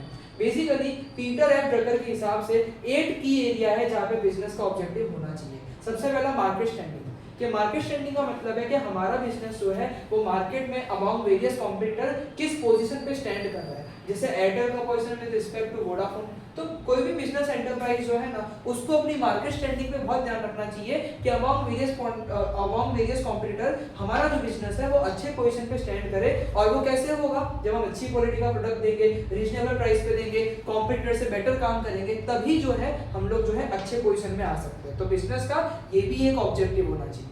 दूसरा इनोवेशन, कि भाई कॉम्पिटिटिव वर्ल्ड में इनोवेशन ही आपको जो है सबसे ज्यादा आगे लेकर जाते हैं। जैसे सैमसंग है, इन्होंने एलईडी टीवी लेकर आया विद इनबिल्ट डीटीएच फैसिलिटी। ये डीटीएच का क्या है, वो डीटीएच का वो कुछ है ना, कुछ कनेक्शन का कुछ प्रॉब्लम ऐसे रहता था, तो ये इन लोगों ने कुछ लेकर आया जिसमें डीटीएच फैसिलिटी है। तो पहले डीटीएच के लिए अलग से बहुत कुछ करना पड़ता था, ऐसा है। जैसे वो पहले डायरेक्ट टू होम ना, तो हाँ ये वही है कि भाई वो वायर का कनेक्शन बहुत ज्यादा नहीं है। और वो ध्यान है पहले के समय में ऐसे एकदम मोटे मोटे टीवी आते थे, ध्यान है एकदम ऐसे पीछे से डब्बे होते थे, तो वो सारा पतला करके ये कर दिया। तो ये क्या है, इनोवेशन। वो डीटीएच होता था पीछे एक्चुअली, तो वो सब इनोवेट कर दिया इन लोगों ने। तो आज के कॉम्पिटिटिव एनवायरनमेंट में इनोवेशन जो है तुम्हारे लिए बहुत ज्यादा जरूरी है। जैसे सैमसंग ने ये लेकर आया। इनोवेशन भी 2 तरीके के, या तो आप क्या कर रहे हो प्रोडक्ट और सर्विस में इनोवेशन ला रहे हो, या तो आप क्या कर रहे हो स्किल्स और एक्टिविटी इनोवेट कर रहे हो जिससे आप उसको सप्लाई कर सकते, है ना। गुड अच्छा है, सप्लाई नहीं हो रहा है, सप्लाई इजी बनाओ, या फिर प्रोडक्ट में इनोवेशन लाओ, ये सारी चीजें। तीसरा है प्रोडक्टिविटी। प्रोडक्टिविटी बेसिकली हम ये देखते हैं कि कितना आउटपुट आ रहा है विद कंपेयर टू कितना इनपुट। यानी कि समझ लो एक नॉर्मल एक जनरल बात तुमको बताता हूँ। अगर फॉर एग्जांपल मैं तुम लोगों को साइंस है उसमें कोई मुझे टॉपिक समझाना है, अब मैं तुमको वो टॉपिक जो है हर एक लाइन को पढ़ के हर एक तरीके का सवाल करवा के, मतलब कुछ भी कॉमन ऐसा कुछ नहीं, ऐसे करके करवाओ, एक वो तरीका। दूसरा शॉर्ट में चीजों को समझा के, इंपॉर्टेंट क्वेश्चंस करवा के, कंसेप्ट क्लैरिटी करवा के करवाओ, तो कौन सा ज्यादा बेटर है? क्यों? क्योंकि उसमें प्रोडक्टिविटी है। पहले में मेरे नंबर ऑफ आवर्स भी ज्यादा थे लेकिन काम वैसा आउटपुट नहीं था। तो प्रोडक्टिविटी मतलब आउटपुट आपका कितना है as compare to input. Input ज्यादा दे रहे हो तो आउटपुट है तो कोई मतलब नहीं है, कम से कम इनपुट में ज्यादा से ज्यादा आउटपुट है, उसको क्या बोलते हैं, प्रोडक्टिविटी बोलते हैं। तो it is a measure of efficiency. हर एक बिजनेस ये चाहता है कि वो अपने अवेलेबल रिसोर्सेज का बेस्ट पॉसिबल यूज करे और उससे उसको ज्यादा प्रोडक्टिविटी हो, कि कम से कम रिसोर्सेज में ज्यादा से ज्यादा वो लोग क्या कर सके, फिनिश गुड बना सके। तो बिजनेस का ये भी एक एम होना चाहिए। और फिजिकल एंड फाइनेंशियल रिसोर्सेज। अब फिजिकल फाइनेंशियल रिसोर्सेज क्या है यहाँ पे, कि सारे बिजनेस एंटरप्राइज को फिजिकल रिसोर्स चाहिए होते हैं, प्लांट मशीनरी यानी जो एसेट है वैसा, और फाइनेंशियल रिसोर्स भी चाहिए होते हैं, फंड्स, जिससे वो लोग बना सके इस चीजों को, सप्लाई कर सके कस्टमर को। तो हमेशा बिजनेस का ये एम भी होना चाहिए कि उसकी रिक्वायरमेंट के हिसाब से सारे रिसोर्सेज को गैदर करे। अंधा पैसा लेकर मैं अगर 10 लाख का इन्वेस्टमेंट करके 1 लाख बनाऊं तो लॉजिकल बात है क्या? नहीं। तो फाइनेंशियल रिक्वायरमेंट भी आपको मीट करनी है जो लॉजिकल हो, और फिजिकल रिसोर्सेज भी। अब इस क्लास में इधर स्मार्ट बोर्ड लगा दूं उधर भी लगा दूं, कोई सेंस है नहीं। तो यानी कि जो फिजिकल रिसोर्सेज है और फाइनेंशियल रिसोर्सेज है, आपको उसको इसी तरीके से यूज करना चाहिए कि आपकी रिक्वायरमेंट कितनी है और एफिशिएंटली उससे आप काम ले सको। आपको इस तरीके से एम रखना है। फिर प्रॉफिट जो है वो हमारा सबसे मेन ही है कि मैंने जितना कैपिटल लगाया, मैंने जितना पैसा इन्वेस्ट किया, उसमें से प्रॉफिट कमाना ही मेरा बिजनेस का एम है। और एक रीजनेबल प्रॉफिट कमा के ग्रो करते रहना चाहिए, सर्वाइव करते रहना चाहिए कॉम्पिटिटिव वर्ल्ड में। ऐसा नहीं करना चाहिए एक महीने अंधा पैसा कमा दिया बाकी एक साल बंद पड़ गया, तो वो नहीं करना चाहिए, इस बात का ध्यान रखना चाहिए। फिर मैनेजर का परफॉर्मेंस और डेवलपमेंट, हर बिजनेस एंटरप्राइज में मैनेजर चाहिए होता है जो क्या कर सके, सारा का सारा बिजनेस एक्टिविटी करे और कंडक्ट करे और कोऑर्डिनेट करे। तो बिजनेस एंटरप्राइज जो है ना, उसमें मैनेजर की परफॉर्मेंस के लिए हमेशा वर्क करते रहना चाहिए, क्योंकि उसी की वजह से जो है बिजनेस ग्रो करेगा। तो ये बहुत इंपॉर्टेंट ऑब्जेक्टिव भी होता है। फिर वर्कर परफॉर्मेंस एंड एटीट्यूड, भाई वर्कर अगर अच्छे से काम कर रहे, सही एटीट्यूड से काम कर रहे, तो ही तुम्हारा बिजनेस ग्रो करेगा। तो हर एक बिजनेस को वर्कर्स के लिए अच्छा उनको पॉजिटिव एटीट्यूड से काम करे, उनके लिए मेहनत करनी चाहिए, पे अच्छा करो, वर्किंग आवर्स रीजनेबल रखो, उनके लिए कंडीशंस बराबर रखो। और बिजनेस को ये ध्यान देते रहना चाहिए कि वर्कर्स का परफॉर्मेंस इंप्रूव होता रहे और उनका पॉजिटिव एटीट्यूड रहे बिजनेस की तरफ। और सोशल रिस्पॉन्सिबिलिटी, ये तो सबसे इंपॉर्टेंट है कि हर एक बिजनेस का जो है, सोसाइटी का ही बिजनेस एक पार्ट है, सोसाइटी के रिसोर्स यूज कर रहा है, तो सोसाइटी की भी एक्सपेक्टेशन है बिजनेस से। तो सोशल रिस्पॉन्सिबिलिटी है बिजनेस की, मतलब बिजनेस का जो है ऑब्लिगेशन है टुवर्ड द सोसाइटी कि सोसाइटी के सोशल प्रॉब्लम सॉल्व करे और सोसाइटी का एकदम से ध्यान रखे और सारे रिसोर्सेज बराबर कंट्रीब्यूट करे। जो उन्होंने रॉ मटेरियल लेके फिनिश गुड बनाया, सोसाइटी को रीजनेबल प्राइस पे अच्छी क्वालिटी का सामान मिले। ये समझे, ये बिजनेस के ऑब्जेक्टिव्स है कि आप बिजनेस कर रहे हो तो ये सारी चीजों के ऊपर आपको जो है ध्यान रखना चाहिए। अब प्रॉफिट का क्या जरूरत है? लॉजिकल सवाल है, प्रॉफिट क्यों चाहिए? कि हम लोग मेन तो सर्वाइवल कर सके। प्रॉफिट जो है हमारी इकोनॉमिक एक्टिविटी का मेन मोटिव है। बिजनेस जो है ना, उनको सफिशिएंट प्रॉफिट अर्न करना ही पड़ेगा जिससे वो लोग कंटिन्यूअसली ग्रोथ करते रहे। तो सबसे मेन जो आता है इसका रोल के सर्वाइवल। कोई भी ऑर्गेनाइजेशन चाहती है कि वो फ्यूचर में भी क्या करे, सर्वाइव करते रहे। तो सर्वाइवल जो है लॉन्ग रन में तभी पॉसिबल होगा जब ऑर्गेनाइजेशन जो है ना, वो प्रॉपर एडिक्वेट प्रॉफिट कमा रही है तब। दूसरा प्रॉफिट चाहिए एक्सपेंशन और ग्रोथ के लिए। हर एक बिजनेसमैन चाहता है अपना बिजनेस एक्सपेंड करे, तो उसके लिए जो है प्रॉफिट बहुत जरूरी है। एक्सपेंशन में कैपिटल चाहिए, कैपिटल कहाँ से आएगा? जब आपका प्रॉफिट अच्छा खासा होगा। फिर मेजर ऑफ एफिशिएंसी, देखो अगर प्रॉफिट अच्छा आ रहा है ना, तो यानी कि आप एफिशिएंट और एकदम प्रोडक्टिव काम कर रहे हो, तो यानी कि हायर प्रॉफिट जो है यही बताता है कि आप एफिशिएंट वर्किंग चल रहा है बिजनेस में। और प्रॉफिट अच्छा नहीं है तो फिर बिजनेस में एफिशिएंट वर्किंग नहीं चल रहा है। और रिवॉर्ड ऑफ रिस्क बेयरिंग, अब देखो बिजनेस प्रोफेशन एम्प्लॉयमेंट में सबसे ज्यादा रिस्क कौन लेता है? बिजनेस लेता है। तो बिजनेस को रिवॉर्ड तो मिलना चाहिए ना, कितना रिस्क लिया उसके लिए, कितने रिस्क पे सेटअप किया, लोगों को सर्विस प्रोवाइड करने के बारे में सोचा, कितना रिस्क है, नेचुरल कैलेमिटी आ गई तो कुछ भी हो सकता है। तो अगर इतना रिस्क बेयर कर रहा है तो उसका रिवॉर्ड भी क्या है? प्रॉफिट है। कि भाई एक एंटरप्रेन्योर को बहुत सारा रिस्क समझना पड़ता है बिजनेस को करने के लिए, तो प्रॉफिट जो है उसको हम ऐसा रिवॉर्ड कंसीडर करते हैं कि भाई इतना रिस्क बेयर कर रहे हो तो आपको जो है रिवॉर्ड मिलना चाहिए। अगर प्रॉफिट ही नहीं होगा तो किसी को रिस्क लेना पसंद आएगा? कोई पसंद नहीं आएगा। और प्रॉफिट है तो अच्छी रेपुटेशन भी होती है, गुडविल भी होती है आपकी। आप अगर प्रॉफिट कमा रहे हो तो लोगों को समझ आता है कि हाँ ये लोग प्रॉफिट कमा रहे हैं, मतलब ये लोग अच्छा काम कर रहे हैं, इनकी गुडविल जो है वो अपने आप हाई सेट हो जाती है। एक प्रॉफिट मेकिंग कंपनी जो होती है ना, कभी भी उसको ज्यादा ही गुडविल का फायदा मिलता है as compare to loss making company. अब येस बैंक और हमारी जो नॉर्मल बैंक्स है, पंजाब नेशनल बैंक ले लो, दोनों में से रेपुटेशन किसकी है? पंजाब नेशनल बैंक की, क्योंकि अच्छा प्रॉफिट कमा रही है। येस बैंक तो लॉस में है। तो अच्छा प्रॉफिट कोई कमा रहा है ना, तभी आपका रेपुटेशन और गुडविल जो है वो हाई रहता है। एक कंपनी जिसकी गुडविल ज्यादा है ना, तो वो जो है एक अच्छे वर्कफोर्स को भी जो है वो रिक्रूट करता है। अब फॉर एग्जांपल अगर मैं बहुत नॉलेजेबल पर्सन हूँ, अगर मुझे बहुत नॉलेज है, तो मैं क्या छोटी मोटी जगह पे काम करना पसंद करूंगा? नहीं, मैं अच्छी जगह पे जाना पसंद करूंगा जिसका नाम है, जिसकी गुडविल है, जिसकी रेपुटेशन है। तो एक बिजनेस जिसका गुडविल बहुत अच्छा है, जिसका रेपुटेशन बहुत अच्छा है, तो उसके पास टैलेंटेड वर्कफोर्स भी आता है। तो ऐसे फर्म को जो है बहुत ज्यादा मदद मिलती है ग्रो करने में। और एक अच्छा रेपुटेशन वाला बिजनेस जो होता है ना, वो इजीली लोन भी रेज कर सकता है, क्रेडिट भी ले सकता है। अगर आपकी रेपुटेशन अच्छी नहीं है, अगर गुडविल इतनी अच्छी नहीं है, अगर आप इतने वेल नोन नहीं हो, तो तुमको लोन कौन देगा? समझे ये सारी बातों को? तो ये रोल ऑफ प्रॉफिट था। Business activities, basically business activities जो है मेनली दो कैटेगरी में हमने क्लासिफाई की है, एक तो इंडस्ट्री और दूसरा कॉमर्स। अब इंडस्ट्री में तो देखो रॉ मटेरियल को यूजफुल गुड्स यानी फिनिश गुड में कन्वर्ट करना है, और कॉमर्स जो है ना वो ऐसी एक्टिविटीज आती है जो हमें मदद कर रही है for exchange of goods and service.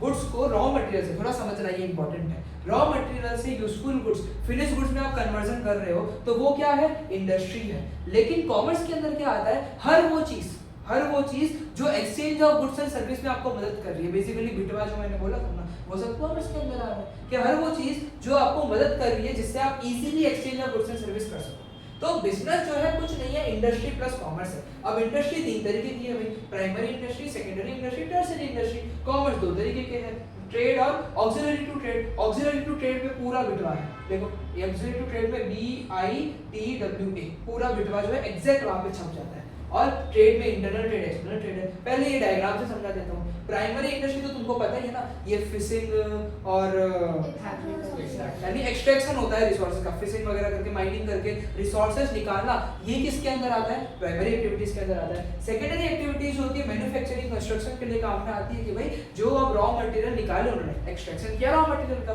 अब उसको मैन्युफैक्चर करो, उसको कंस्ट्रक्ट करो, वो क्या है? Secondary industry. और टर्शियरी इंडस्ट्री जो है वो अब जो भी मैन्युफैक्चर हुआ उसको डिस्ट्रीब्यूट भी तो करना है, तो उसके डिस्ट्रीब्यूशन के लिए कौन इंपॉर्टेंट होता है? टर्शियरी इंडस्ट्री इंपॉर्टेंट होता है। एक क्वार्टरनरी भी शायद तुम्हारी वालों ने पढ़ा होगा, तो वो भी एक होता है, पर हमारे सीबीएसई में टर्शियरी तक ही हम रुक जाते हैं।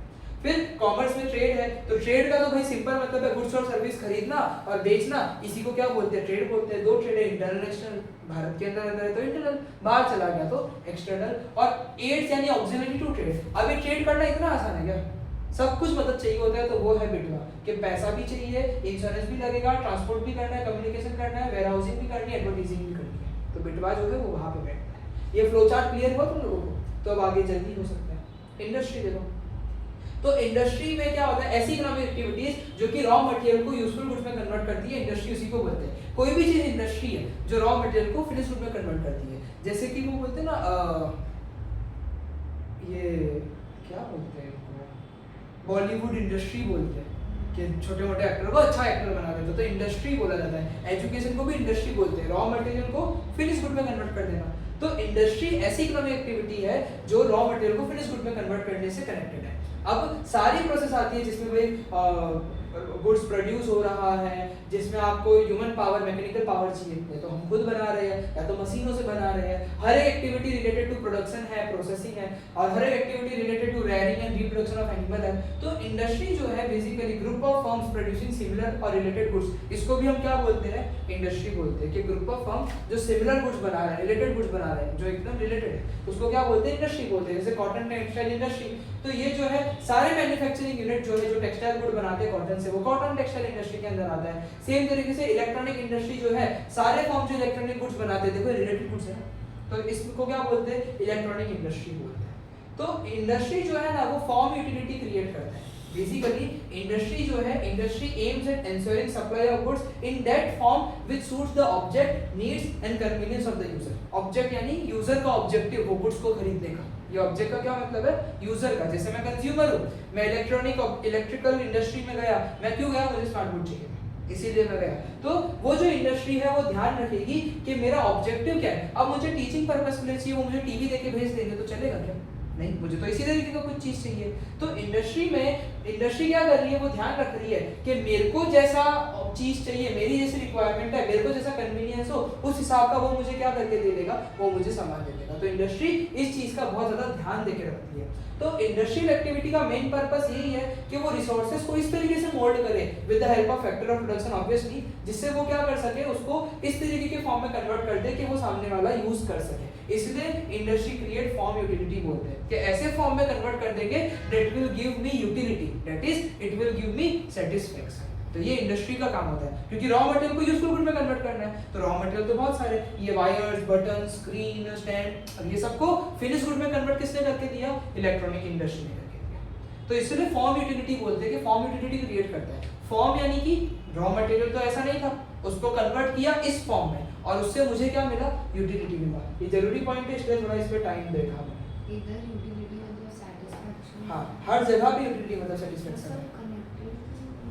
एक्चुअली यही होता है। अच्छी बात है, उसका पॉइंट भी अगर इसमें 1-2 लिख देगी ना, मार्क्स नहीं कटेंगे अगर अच्छे पॉइंट है तो ये अच्छी चीज है। जब तुम लर्निंग करोगे ना, 2-3 चैप्टर सब में हो जाएंगे ना, तब तुमको इजी लगने लगेगा। अभी थोड़ा वैसा लगता है। फिर goods produce by industry, goods industry goods बना रही है। There are 2 types of goods, producer goods, consumer goods. देखो एकदम सिंपल भाषा में समझाता हूँ। प्रोड्यूसर गुड्स किसके लिए? प्रोड्यूसर्स के लिए। कंज्यूमर गुड्स किसके लिए? कंज्यूमर के लिए। प्रोड्यूसर यानी जो कोई चीज बना रहा है, उसको कैसा गुड चाहिए जो वो दूसरे गुड्स के प्रोडक्शन में मदद कर सके। If I am the producer, मुझे कैसा सामान चाहिएगा जिससे मैं कुछ प्रोड्यूस कर सकूं, राइट? तो producer goods are those type of goods which are used for the production of other goods. मतलब उस गुड को प्रोड्यूसर गुड बोलते हैं जिससे हम दूसरा गुड बना सकते हैं। गुड गुड गुड में गुड ऊपर मत कर लेना, समझाता हूँ मैं। देखो स्टील मशीनरी फैक्ट्री बिल्डिंग, अब मैंने मशीन खरीदा है ना, अब मैंने क्या किया, मशीन खरीदा और मैंने उस मशीन से दूसरा सामान बना रहा हूँ है ना, मैंने मशीन खरीदी उससे मैं कुछ और दूसरा प्रोडक्ट बना रहा हूँ, तो this machine for me is producer good, this machine for me is producer good. लेकिन बातों पे ध्यान देना, अगर वही मशीन जो है, वही मशीन तुम लोग घर पे लेकर चले गए और तुम लोग उसमें से बना बना के चीजें यूज कर रहे हो ना, तो that same machine is consumer good for you.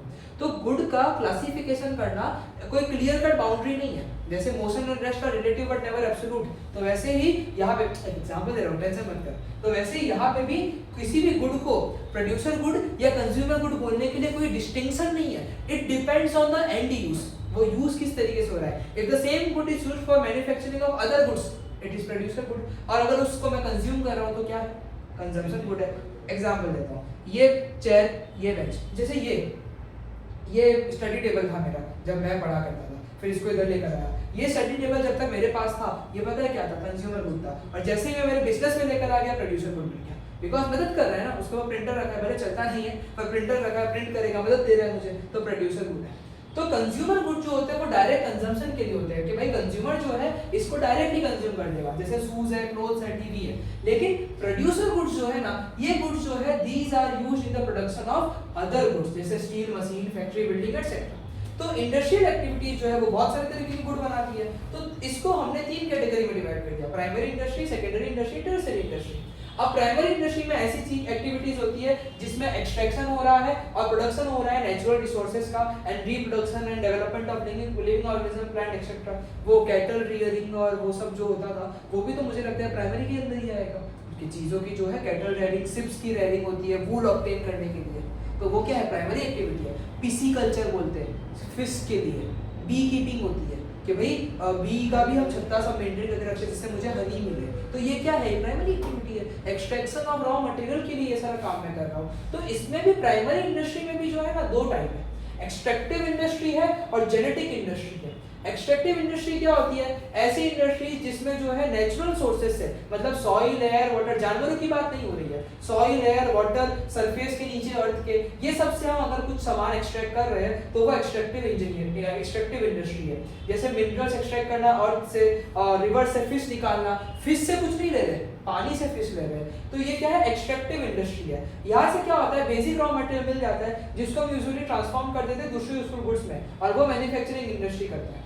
Important extractive industries में कौन कौन आता है, farming, mining, lumbering, hunting, fishing operations. और जो जानवरों वाली बात है वो जेनेटिक इंडस्ट्री, पौधे, जानवर, ये सब के लिए, कि इसमें ऐसी इंडस्ट्रीज आती है जो कि प्लांट ब्रीड करवाते हैं, एनिमल ब्रीडिंग करवाते हैं, फर्दर रिप्रोडक्शन करवाते हैं उनसे सामान लेने के लिए, जैसे रेयरिंग ऑफ कैटल, वो भेड़, गाय, ये सब के लिए, मिल्क के लिए। फिर इंपॉर्टेंट जेनेटिक इंडस्ट्री में पोल्ट्री फार्मिंग आता है, पोल्ट्री कोई ना अंडों वाला, तो वो पोल्ट्री फार्मिंग है, कैटल ब्रीडिंग है, प्लांट की नर्सरीज होती है पौधे बनाने के लिए। तो ये जो पौधे और जानवर वाला है ना, ये जेनेटिक इंडस्ट्रीज है, और बाकी रॉ मटेरियल जो आप जमीन पानी से लेते हो ना वो एक्सट्रैक्टिव इंडस्ट्रीज है, और ये दोनों इंडस्ट्री किसके अंदर आती है, प्राइमरी इंडस्ट्री के अंदर आती है।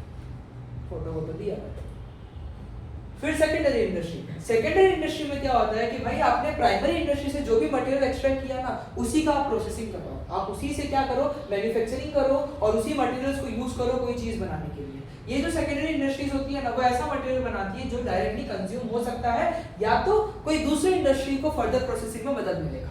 जैसे फॉर एग्जांपल धागा, कॉटन है, कॉटन से धागा बनाया, धागा से रेशम बनाया, ऐसा कुछ होता है, रेशम से कपड़ा बनता है, ऐसा होता है। तो एक इंडस्ट्री जो धागा से रेशम बना रही है, तो उन्होंने रेशम बनाया, वो रेशम हम डायरेक्टली यूज नहीं कर रहे, उससे कपड़े नहीं बनेंगे, वो रेशम को प्रोसेस करना पड़ेगा। तो उन्होंने रेशम बनाया, तो वो जो है मैन्युफैक्चरिंग कर रही है काइंड ऑफ धागे से रेशम का, तो वो सेकेंडरी के अंदर ही आएगा, बस वो जो है उनका सामान फर्दर प्रोसेसिंग के लिए चला जाएगा।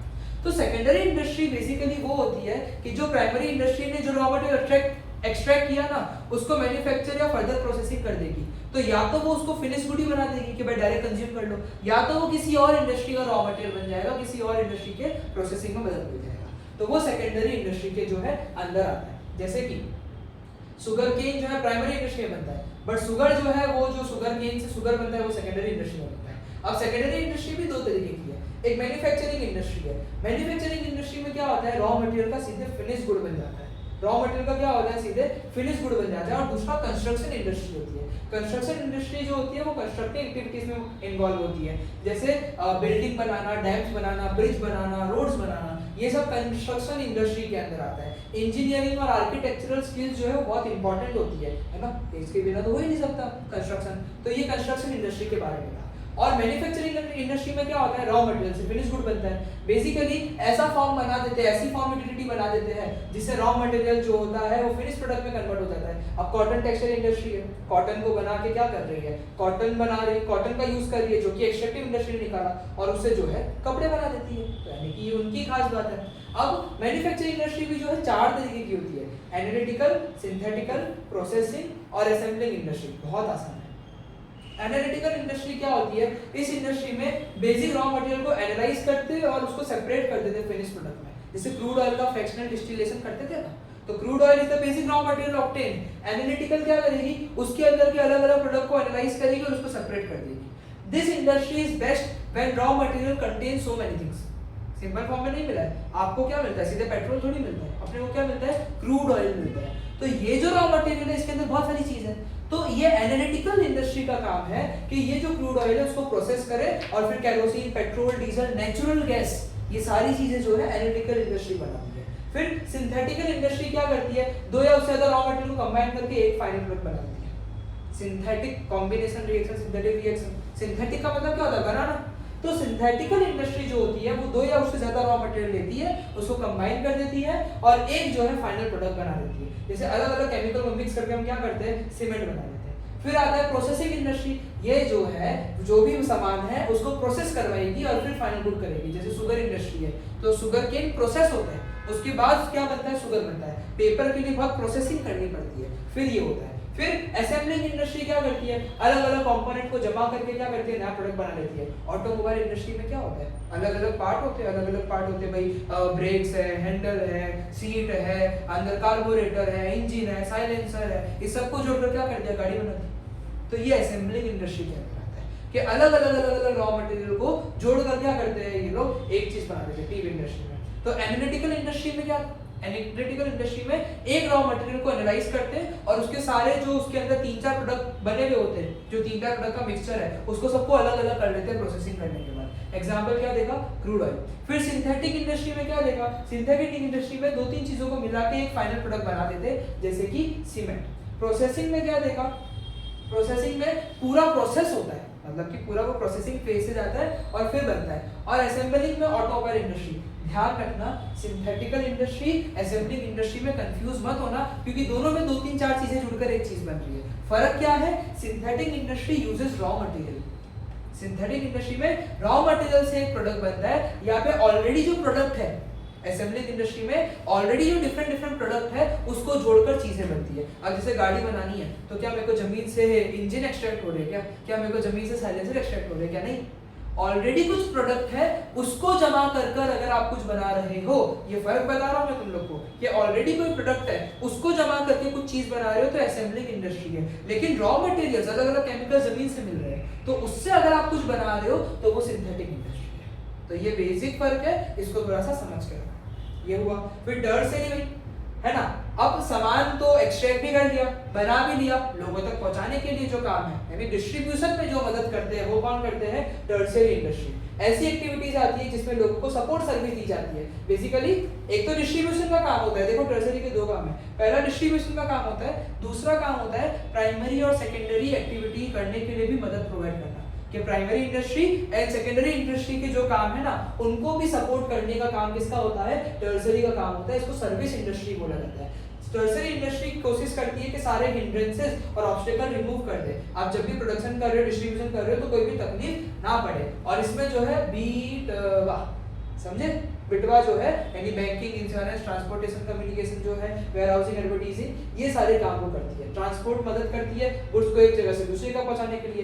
बैंकिंग का काम क्या है कि भाई पैसा होगा तो अभी तो सब कुछ करेंगे, तो पैसा प्रोवाइड करने का काम बैंकिंग के अंदर आता है। इंश्योरेंस है भाई, अलग अलग रिस्क को कवर करना है। वेयरहाउसिंग है कि भाई वेयरहाउसिंग में पता है सिर्फ स्टोरेज नहीं आता है, वेयरहाउसिंग में इट मेक्स श्योर कि जब हमारे डिमांड हो गुड्स की तो प्रॉपर सप्लाई तुरंत हो जाए। सब कुछ जमा करके रख दिया, कौन से गुड का प्रोडक्ट का डिमांड आया ढूंढने बैठ रहे हो, ऐसा नहीं होता है। Warehousing means proper management. जैसे क्रॉप वेयर हाउसिंग होते हैं, बहुत सारा क्रॉप बना दिया, बहुत सारा क्रॉप खरीद लिया, पीछे उसकी वेयर हाउसिंग में पता है क्या करते हैं, उसका ध्यान रखते हैं, उसको कंटिन्यूसली पानी भी देते हैं और ध्यान रखते हैं कि इंसेक्ट है, पेस्ट है, उससे वो खराब ना हो जाए, और फिर सारे केमिकल स्प्रे करते रहते हैं कि भाई खराब कुछ भी ना हो। तो ये क्या है, वेयर हाउसिंग है। तो वेयर हाउसिंग ओनली स्टोरेज के लिए काम नहीं होता है, वेयर हाउसिंग का काम है टू मेक श्योर कि सप्लाई जो है प्रॉपर टाइम पे हो and to take care of the goods. ये वेयर हाउसिंग के अंदर आता है। ये जो मैं पॉइंट्स बता रहा हूँ ना छोटे छोटे, ये छोटे छोटे पॉइंट्स बहुत इंपॉर्टेंट है, एमसीक्यू में फंसाएंगे तुम लोगों को। और एडवर्टाइजिंग में क्या आता है भाई,